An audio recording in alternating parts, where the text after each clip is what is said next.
여러분, 드디어 트렌드 코리아 2025가 나왔습니다.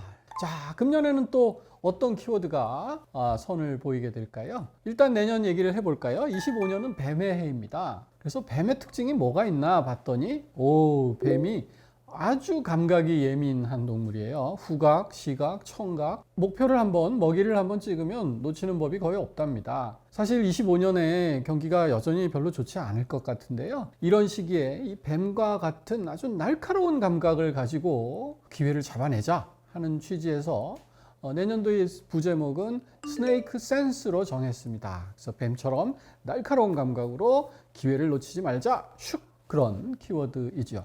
자, 10가지 키워드 뭐가 될지 궁금하시죠?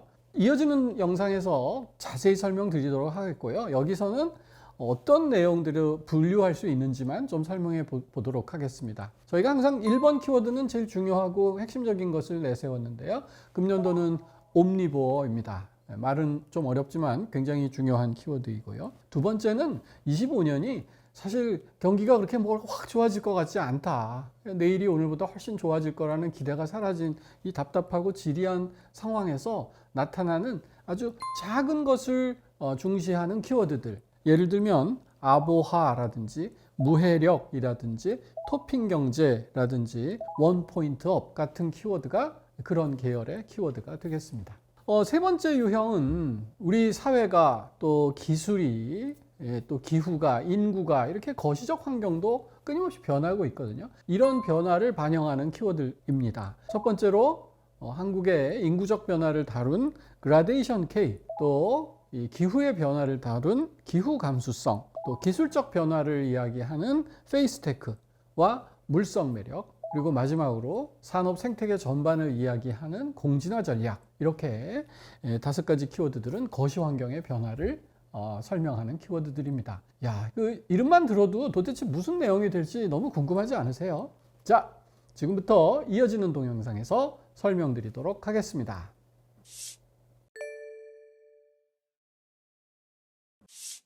첫 번째 키워드는 옴니보어입니다. 내가 혀를 너무 굴렸나요? 옴니보어라는 키워드인데요. 조금 말이 어렵죠. 이걸 사전에서 찾으면 잡식성의 이런 뜻입니다. 이것저것 다 먹는다는 뜻이에요. 육식도 하고 채식도 하고. 근데 이제 이게 약간 어휘가 변해서요. 사회학에서는 다양한 취향을 가진 사람 이런 뜻입니다. 그래서 뭐 클래식도 들으면서 트로트도 들을 수 있고, 그래서 굉장히 여러 가지 취향을 가진 사람이라는 뜻인데요. 여기서 한 걸음 더 나아가서 굉장히 자기에게 주어진 여건과 다른 다양한 자기 취향껏 소비하는 사람 이런 뜻입니다. 예를 들면 50대이고 남성이고 재산이 굉장히 많은 분이다. 그러면 그런 분들이 소비하는 패턴이 있잖아요. 뭐 골프 치시고 뭐 큰 차 타시고. 근데 이런 분이 다이소 가서 소비한다든지, 애기들 좋아하는 귀여운 인형을 뭐 백팩에 달고 다닌다든지, 뭐 이런 소비만 봐갖고는 저 사람이 도대체 남성인지 여성인지 몇 살인지 어떤 세대인지 재산이 많은지 적은지 알 수 없는, 그래서 집단의 차이보다 개인의 차이가 커지는 이런 현상을 저희는 옴니보어라고 얘기하도록 하겠습니다. 요새 학교 학부형 모임을 하면요, 예전에는 뭐 초등학교 2학년 학부형 모임을 한다 이러면 대체로 비슷한 연령대의 어머니 아버지들이 오시잖아요. 아니랍니다. 요새는 정말 일찍 결혼한 분부터 아주 나중에 늦둥이로 아기를 낳으신 분까지 너무 다양해서 부모님들 연령대가 굉장히 다르다는 거죠. 옷도 우리 남자 옷, 여자 옷 뭐 굉장히 명확하게 구분해서 입어왔는데 그렇지 않다는 겁니다. 요새 젠더 플루이드, 젠더리스 패션 이래가지고 그냥 사이즈만 만들어 놓고 남자든 여자든 마음대로 써라. 이제 이런 식이 굉장히 강해지고 있고요. 아무튼 우리가 그런 걸 세그먼트라고 그러죠. 어떤 연령대, 어떤 지역 또는 성별 이런 걸 세그먼트라고 하는데, 이 키워드가 1번까지 올라가도록 굉장히 중요하다고 생각하는 것은요, 그동안 우리가 가지고 있던 그 어떤 세그먼트는 이런 소비를 한다, 고정관념이 무너지고 있다는 겁니다. 그러니까 마케팅을 할 때 우리가 보통 타겟팅을 해가지고 특정 타겟을 세그먼트를 잡고 거기에 맞는 매체와 메시지를 골랐는데요, 이제 그게 잘 통하지 않는다는 것입니다. 그렇다면 도대체 어떻게 마케팅을 하고 어떻게 타겟을 정해야 될까? 책을 읽어주세요.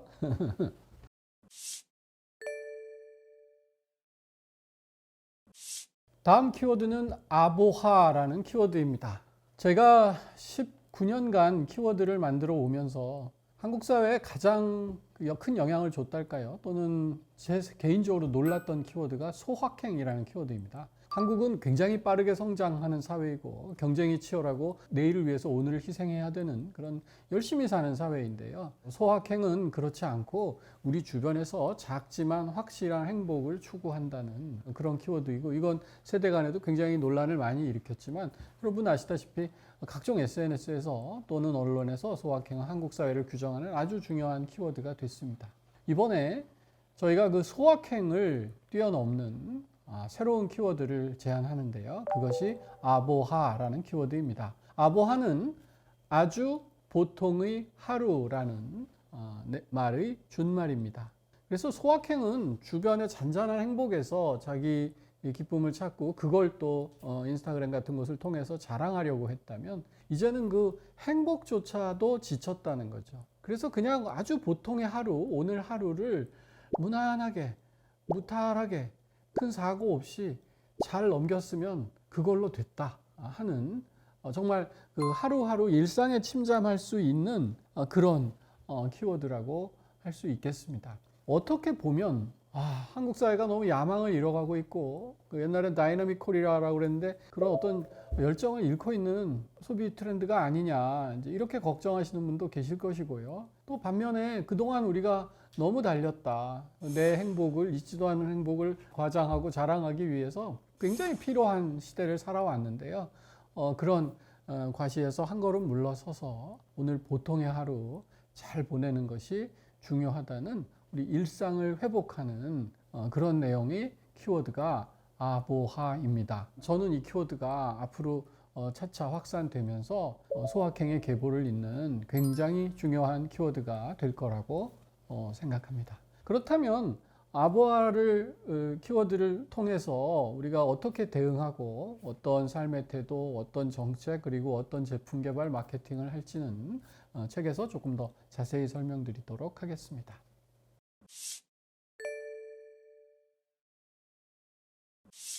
다음 키워드는 토핑 경제라는 키워드입니다. 여러분, 피자 주문할 때 우리 그 피자의 이름은 사실 그 위에 어떤 토핑이 올라가 있느냐 하는 게 제일 중요하죠. 또 추가로 내가 마음에 드는, 좋아하는 토핑을 조금 더 얹기도 하고 그렇습니다.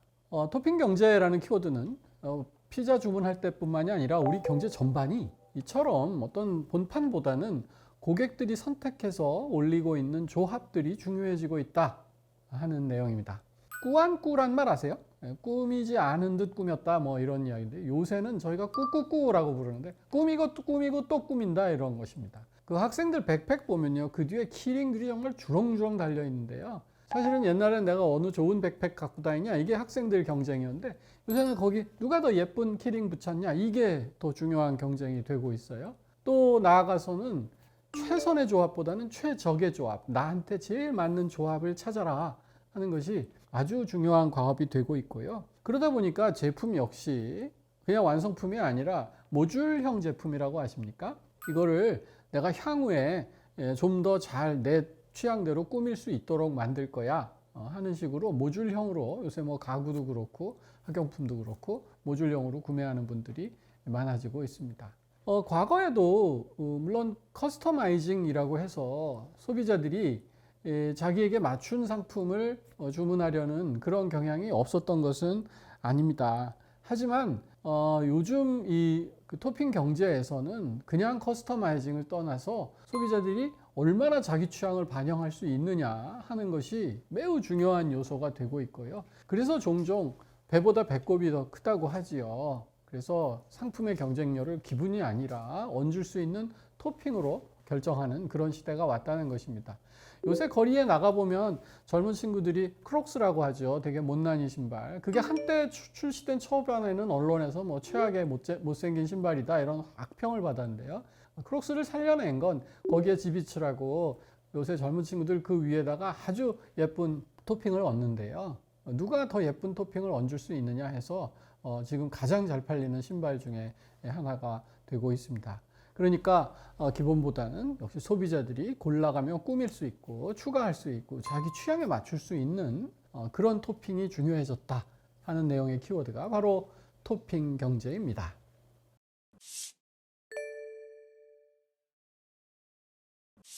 다음 키워드는 무해력입니다. 무해력이 뭘까? 요새 보면요, 작은 거 좋아하는 분들이 많아요. 책상 위에 미니어처들을 막 진열해 놓고 다들 행복해 하시죠. 그래서 이렇게 작은 것들을 저희가 앙증깜찍 무해력 이렇게 이름을 붙였어요. 또 한 가지는요, 귀여운 거 좋아하는 분들 되게 많으세요. 아까 토핑 경제할 때 키링 달고 다니는 친구들 많다 이랬는데 키링이 문제가 아닙니다. 요새 보면 좀 귀여운 캐릭터, 예쁜 것들, 인터넷에 아기 동영상 이런 키워드들 되게 좋아하는데, 그래서 저희가 이걸 귀염 뽀짝 무해력이라고 재밌게 이름을 붙여봤고요. 그 다음은 아주 순수한 것들, 자연 같은 것들이요. 또는 대충대충 그린 것들. 그래서 막 모자라요. 이모티콘 같은 거 보면 야 저건 나도 그리겠다. 무슨 발로 그렸나 싶은 그런 캐릭터들이 되게 인기 있어요. 완성도가 떨어지는 거죠. 이런 것을 저희가 순수 대충 무해력 이렇게 이름을 붙였습니다. 이런 각종 무해력들이 인기를 끌어가는 이유는 뭘까요? 사실은 안타깝게도 우리 사회에서 그게 나에게 해가 되는 것들이 더 많아진 게 아닌가? 요새 젊은 사람들 긁는다 이런 표현 쓰더라고요. 그러니까 자꾸 나를 긁는 존재들이 많아지고 각종 사건 사고들 보면 뭐 보도를 잘 걷고 있었는데 갑자기 일방통행을 역진해서 차가 돌진해서 사람이 다치고 막 이제 이런 일들이 너무 흔해지는 거죠. 그러다 보니까 해가 없는 것들을 자연스럽게 사람들이 찾게 되는 것이 아닐까? 그런 생각이 듭니다. 우리 사회에 성취감이 자꾸 약화되면서 내가 무엇에 대해서 이렇게 권력감을 가지고 있다 또는 통제를 잘하고 있다 이제 이런 느낌들이 굉장히 사라지는 사회를 살게 됐습니다. 하지만 이런 권력욕이나 통제력 같은 것들은 사실 인간에게 되게 기본적인 욕망이거든요. 그래서 이제는 그것이 조직이나 사람에 대해서 펼쳐지는 것이 아니라 이렇게 작은 애완동물들, 귀여운 사물들, 대충 그린 완성도 낮은 것들 이런 것들에 대한 애정을 통해서 힘을 갖게 된다는 것입니다. 그 결과가 무해력이라는 키워드입니다.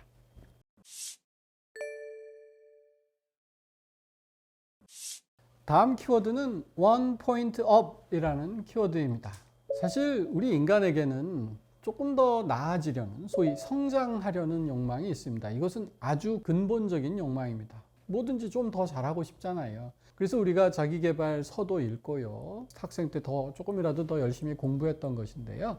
이 자기계발의 욕망은 예나 지금이나 매우 근원적이지만 무엇을 어떻게 자기계발하느냐는 사실은 굉장히 트렌드에 따라 다릅니다. 그래서 저희가 이번에 제안하는 원포인트 업이라는 트렌드 키워드는 자기계발과 관련한 것인데요. 원포인트만 아주 작은 자기계발에 집중하는 경향 이것을 이야기합니다. 펭수 좋아하세요? 펭수가 이런 말을 했어요. 누구나 잘하는 것이 있다. 그 잘하는 걸 조금만 더 잘하면 되는 거다. 이런 말을 했는데 저는 아주 명언이라고 생각합니다. 이 원포인트 업이 이 철학을 아주 잘 따르고 있습니다. 원포인트 업의 첫 번째 조건은 나다운 성공이 뭐냐? 이걸 찾는다는 것이죠. 옛날에는요. 롤모델이 되게 중요했어요. 저 어릴 때 위인전 막 이런 거 많이 읽고요. 뭐 자기 적성이 뭐든 잘하는 게 뭐든 다 저런 사람 돼야 된다는 거죠. 요즘은 내가 잘하는 게 뭘까? 가장 나다운 건 뭘까? 이 고민을 굉장히 많이 하고 있다는 거죠. 그러니까 젊은이들이 뭐 MBTI는 물론이고요. 각종 적성과 경험을 통해서 나다운 성공을 모색하기 시작했다 하는 것이 첫 번째 요소이고요. 두 번째는 원 포인트 할 때 원입니다. 하나만 조금 더 잘해보자.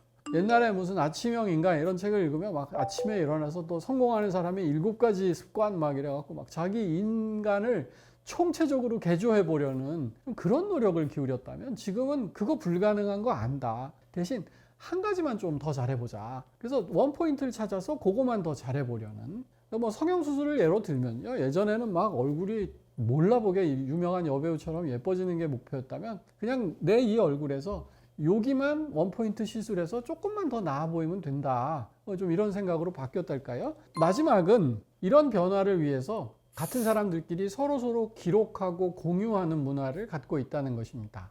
요즘 뭐 밴드도 그렇고요. 뭐 인스타그램이나 페이스북 이런 데 가면 자기의 작은 목표를 서로 나누어서 격려해주고 응원해주고 공유해주고 해서 동기부여 받고 이건 우리 소셜미디어가 발달한 네트워크 사회에서 사실 당연한 결과라고 하겠죠. 이런 세 가지 이 변화를 저희가 하나로 묶어서 원포인트 업이라고 이름을 붙였습니다.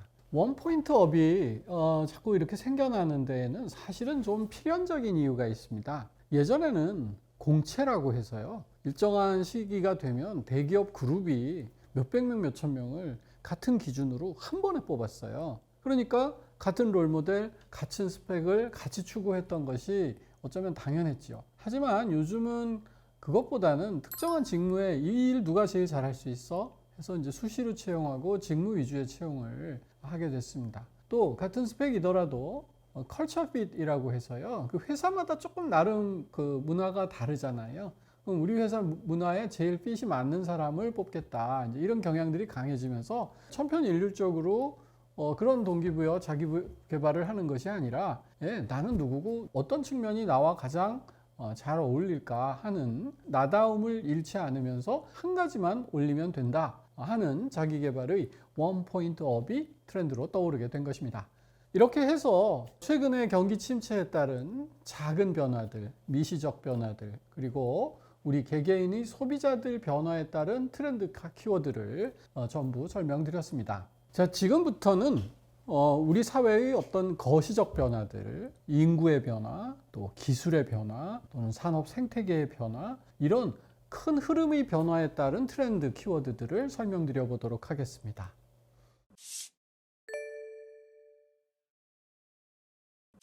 그라데이션 K라는 키워드입니다. 요새 한국에 이민 온 이민자의 숫자가 아주 급격히 늘었습니다.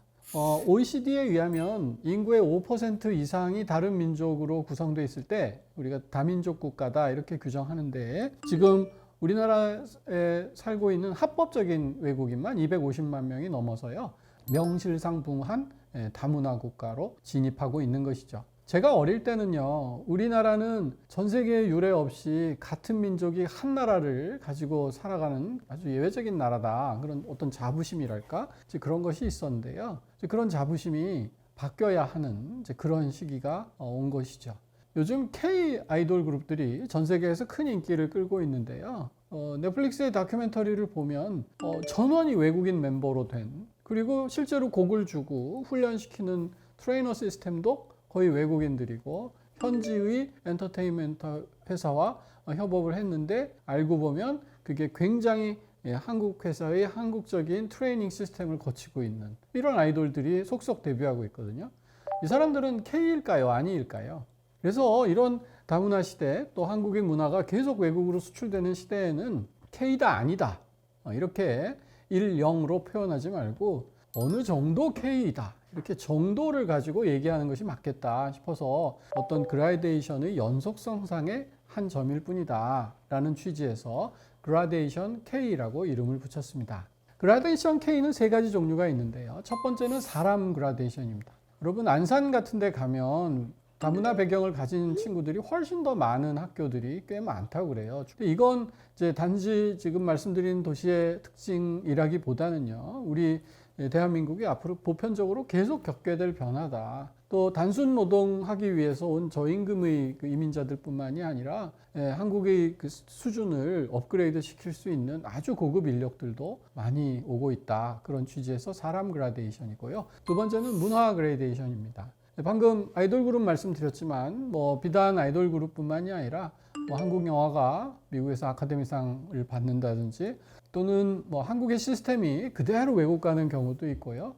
제가 몽골의 울란바토르 갔더니요, 한국 편의점에 한국식 그 문화가 굉장히 현지에서 환영받더라고요. 그래서 이 문화가 통째로 이식되는 경향이 있고요. 세 번째는 시장 그라데이션이라고 해서 한국에 와 있는 외국인 시장들, 심지어는 요새 그 할랄 푸드를 우리 한국 회사들이 만들어서 수출하더라고요. 한국 그 소비 시장에서는 사실 할랄이냐 아니냐가 그렇게 중요하지 않잖아요. 하지만 우리 음식들이 이제 이슬람 문화에서도 많이 소비가 되면서 할랄 시장을 새롭게 개척하는 그런 경우도 보여주고 있습니다. 이런 일련의 변화를 저희는 그라데이션 K라는 키워드를 통해서 담아내고자 했던 것이죠.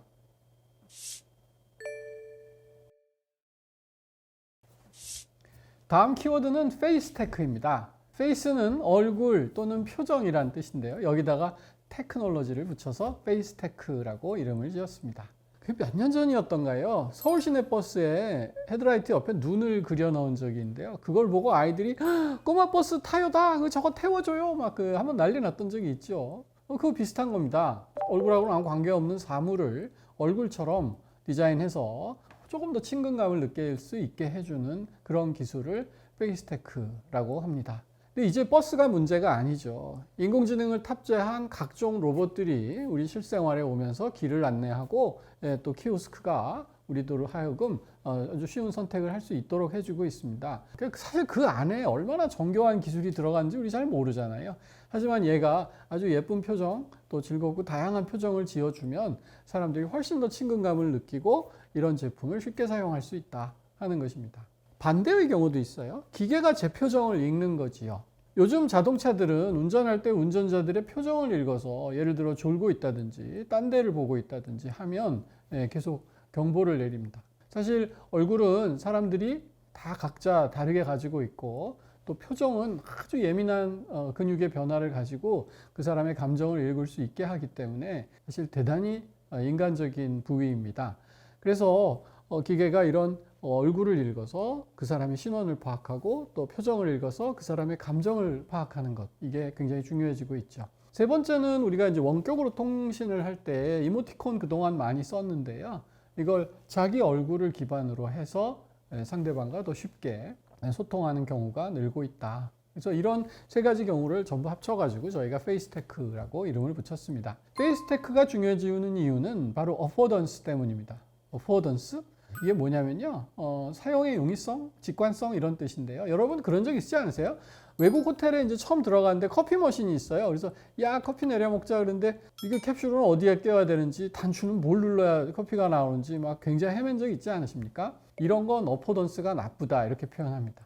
반면에 고속도로 운전하다가 어느 출구로 나가야 될지 모르겠는데 분홍색 줄을 그어놨어요. 그럼 요거만 따라가면 내가 쉽게 나갈 수 있다. 요건 어포던스가 아주 좋은 거죠. 그래서 어포던스는 소비자가 한눈에 보고 해당 사용법을 쉽게 익힐 수 있게 하는, 인지할 수 있게 하는 이제 그런 요소를 말하는데요. 최고의 어포던스가 뭐겠어요? 표정과 얼굴이다 하는 것입니다. 그래서 이제 기계들이 좋은 표정, 또 정확한 표정, 따뜻한 표정 자꾸 지어내면 사람들이 그 상태를 충분히 이해하고 쉽게 사용할 수 있게 해준다는 거죠. 요새 새로운 기술이 자꾸 생기니까 이걸 어떻게 사용해야 될지 몰라서 굉장히 헷갈리거든요. 어포던스가 갈수록 중요해지고 있는데 그 어포던스의 역할을 페이스테크가 해줄 수 있다는 것입니다.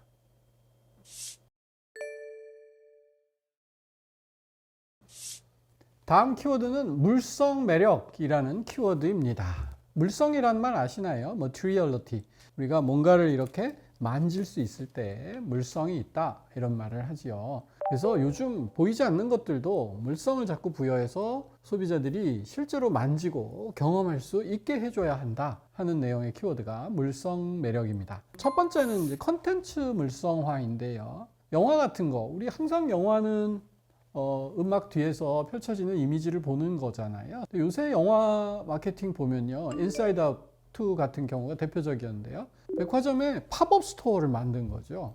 가 보면 실제로 그 영화에 나오는 주요 캐릭터들을 물성을 느낄 수 있도록 하고, 영화 보신 분은 아시겠지만 거기 생각기차라는 게 있어서 그거 타고 이제 라일리의 마음속을 막 왔다 갔다 하는데, 실제로 그 관람객들이 생각기차를 타고 영화의 주요 장면을 오고 갈 수 있어서 그 영화를 온몸으로 느낄 수 있게 해주는 거죠. 이제 이런 것이 컨텐츠 물성화고요. 두 번째는 브랜드 물성화도 있습니다. 사실 브랜드라는 게 우리가 제품으로 보기 전에는 좀 추상적인 느낌이잖아요. 근데 이런 브랜드를 느낄 수 있는 팝업 스토어들 굉장히 많이 만들고요.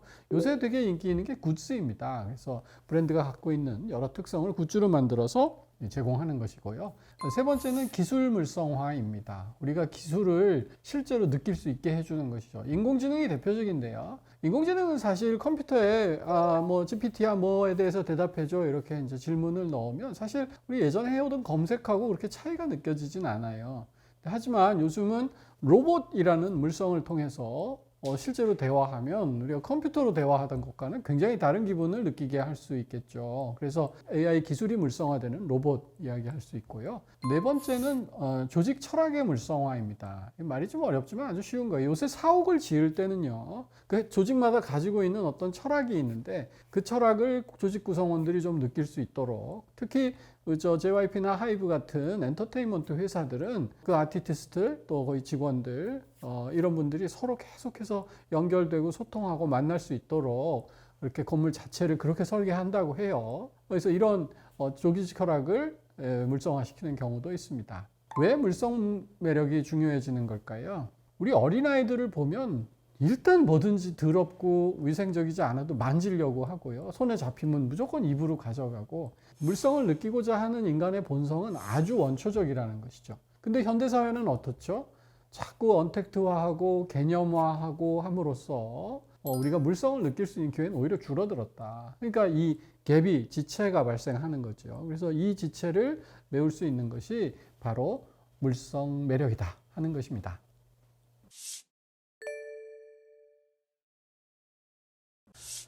지난 여름 정말 더우셨죠. 저는 지금까지 살아오면서 이렇게 9월 중순 넘어까지 더운 적은 없었던 것 같아요. 지금 뭐 책을 종료할 때가 9월 중순이었는데 그때까지도 정말 뭐 열대야 최고 기록을 세웠다고 하더라고요. 이런 기후의 변화를 반영한 키워드가 바로 기후 감수성입니다. 방금 24년의 여름 이야기를 드렸지만 이런 기후 변화가 정말 남의 일이 아닌 나의 일이 되고 있어요. 우리가 그 전까지만 해도 기후변화는 북극에 북극곰이 살 곳이 없어졌어요. 뭐 투발루 섬이 잠기고 있어요. 사실 우리 일은 아니죠. 그런데 아닌 겁니다. 이제는 우리가 그냥 여름을 나기 어려워졌고요. 아마 이번 겨울에도 또 어떤 기상이변이 있을지 너무 걱정이 된다. 그래서 만든 키워드가 기후 감수성이라는 키워드입니다. 기후 감수성은 크게 세 가지로 나뉘는데요. 첫 번째는 소비가 바뀐다 하는 것이죠. 요새 과일들, 열대 과일들이 오히려 나타나고 추운 데서 재배되는 과일들 또는 한류에서 잡히던 어류들이 잡히지 않으면서 오징어가 자취를 감췄다, 이런 식의 이야기들이 굉장히 많아지고 있습니다. 두 번째는 비즈니스도 바뀌죠. 특히 음식과 관련한 푸드테크 비즈니스가 굉장히 각광을 받는데요. 아까 이제 과일 재배가 달라지고 있다. 예전에 아열대 지방에서 자라던 과일들도 새롭게 재배할 수 있게 되고요. 여러 가지 직접 날씨에 영향을 받는 산업이 변화가 계속된다 하는 것이고요. 세 번째는 사실 날씨 문제는 모든 구성원이 공평하게 다 같이 받는 문제이기 때문에 정책적인 문제가 되게 중요합니다. 그래서 공공정책도 바뀌어야 한다. 특히 이제 그동안 우리 복지 개념을 얘기할 때 굉장히 경제적인 측면에서 많이 접근했었거든요. 근데 이런 혹독한 기후변화는 경제적 약자들에게 더 가혹한 측면이 있습니다. 그래서 뭐 기후 바우처라든지 이 기후의 가혹함을 좀 사회 구성원들이 좀 나누어 가질 수 있는 그런 새로운 개념의 복지 정책도 필요해졌다 하는 것입니다. 이런 기후와 관련된 키워드들이 중요해지고 있는 가운데 저희가 감수성이라는 용어를 쓴 이유는 모두에 말씀드린 것처럼 남의 문제가 아니다. 내가 실천하고 내가 해결해야 될 나의 문제다 하는 점을 강조하기 위해서 감수성이란 말을 사용했습니다.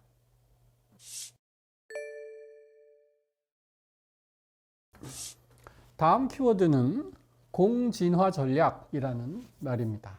말이 좀 어렵지만 듣고 보면 참 쉬운 키워드예요. 모든 생물은 환경 변화에 따라서 얼마나 잘 진화하느냐, 적응하느냐에 따라서 그 성패가 갈렸죠. 우리 인간도 호모사피엔스도 아마 잘 진화해 온 사례일 겁니다. 산업도 마찬가지죠. 환경이 급변하는데 애초에 자기 고집을 버리지 않는 기업들은 결국은 쇠퇴하고 있고요. 환경 변화에 따라서 계속 진화해 오는 회사들은 승승장구하고 있습니다. 근데 앞에 공이란 말을 붙였죠. 함께, 영어로 co. 그래서 co-evolutionary strategy. 이게 공진화 전략입니다.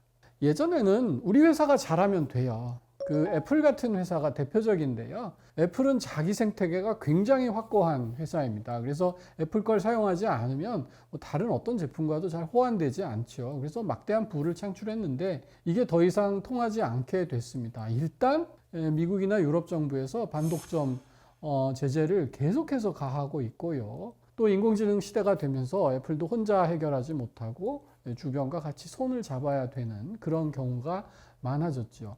자동차를 예를 들면 옛날에 휘발유 넣고 다니던 엔진 자동차들은 우리 회사 자동차 잘 만들면 돼요. 그래서 우리 차가 쟤네 차보다 좋아요. 이렇게 광고하면 됐는데 전기차가 나오면 얘기가 달라지죠. 네, 충전 시스템을 같이 공유할 수 있어야 되고요. 자율주행이 되는 각종 데이터를 같이 모아야 되고요.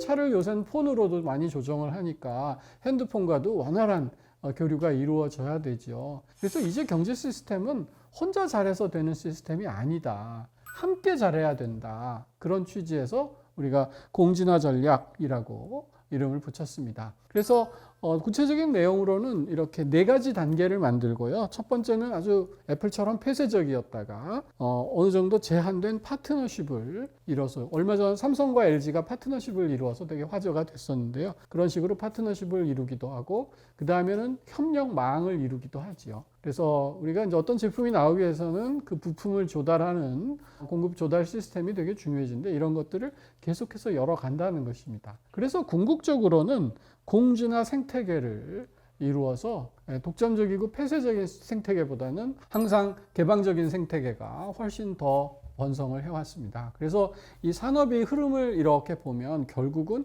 공진화를 잘해온 생태계가 항상 승리했다. 이런 개방경제의 시스템 속에서 가장 우리에게 지금 필요한 전략은 공진화 전략이다 하는 것이 이 키워드의 내용입니다. 예, 제가 이렇게 해서 트렌드 코리아 2025에 스네이크 센스에 해당하는 10가지 키워드를 아주 간략히 설명드렸습니다. 어쩌면 설명이 너무 간략해서 좀 아쉽다라고 생각하시는 분이 계실 텐데요. 뭐 유튜브에서 제가 간단히 설명했을 뿐이고요. 실제 이 개념이 뭐고 우리가 어떻게 대응해야 될지 하는 힌트를 얻으시려면 저희가 굉장히 다양한 소스를 마련하고 있습니다. 전통적으로 책이 있지요. 책 읽는 거 좋아하시는 분들은 서점에서 책을 구매해 물성을 느끼며 읽으셔도 되고요. 이 책은 저희가 오래전부터 이북 전자책 형태 또 오디오북 형태로도 늘 발매를 해오고 있습니다. 오늘 강의 같은 걸 조금 더 충실하게 해주셨으면 좋겠다 이렇게 생각하시는 분들은 저희가 이 컨텐츠를 여러 플랫폼에서 각각 플랫폼의 특징에 맞게 전부 수정해 가지고 새롭게 설명을 드리고 있습니다. 그래서 여러분의 목적과 사용하시는 플랫폼에 맞게 저희 트렌드 코리아 컨텐츠를 선택하셔서 시청하시면 아마 2025년을 맞는데 훨씬 더 다양한 영감과 힌트를 얻으실 수 있지 않을까 생각합니다. 많이 기대해 주세요.